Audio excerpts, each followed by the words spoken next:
Fox 40 is your local election headquarters. Tuesday's primary was the first major test of Prop 50. That's the voter-approved measure that redrew California's congressional map with the goal of helping Democrats. But early results are producing some surprises. In one new Northern California district that was expected to favor Democrats, former Republican turned independent Congressman Kevin Kiley is currently leading the field.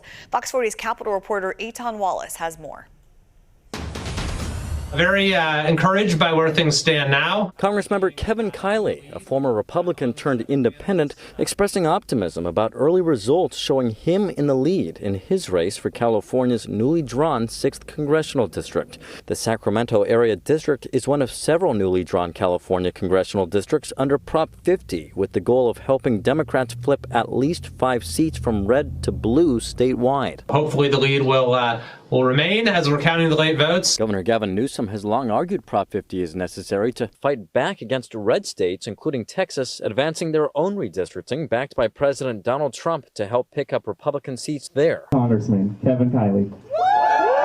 As for Kiley's race, as of Thursday, early returns showed him leading the field, followed by a Republican, with questions remaining about whether any Democrat in the crowded field will even make it to the top 2 to advance to the general election this November. As of Thursday, the Democrat in the race with the highest vote tally, former state Senator Dr. Richard Pan, was still in 3rd place. We have a chance to make history.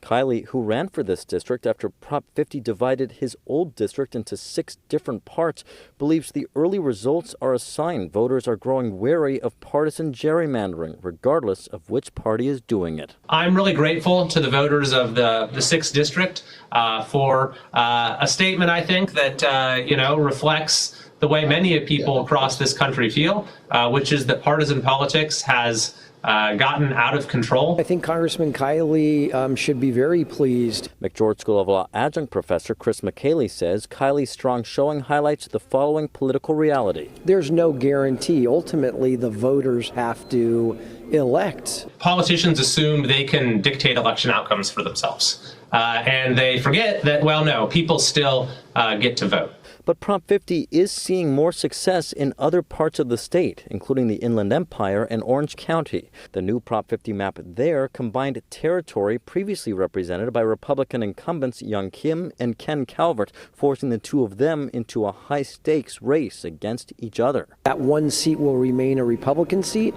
but in the end, the net result will be one fewer Republican in that area. Meantime, Kiley notes he has already introduced a bill to ban mid-decade redistricting across the country. He says many members of Congress support the idea, but he adds the top leadership from the Republican and Democratic sides of the aisle are not on board. At least not yet. The public hates gerrymandering, members of Congress hate gerrymandering, and yet the two parties can't come together to actually find a solution to bring it to a close. And remember, as of now, the results are not official. There are still many more votes to count. As for Kiley's race, we expect an updated vote tally on Friday. Reporting at the state capitol, I'm Eitan Wallace. Now back to you in the studio.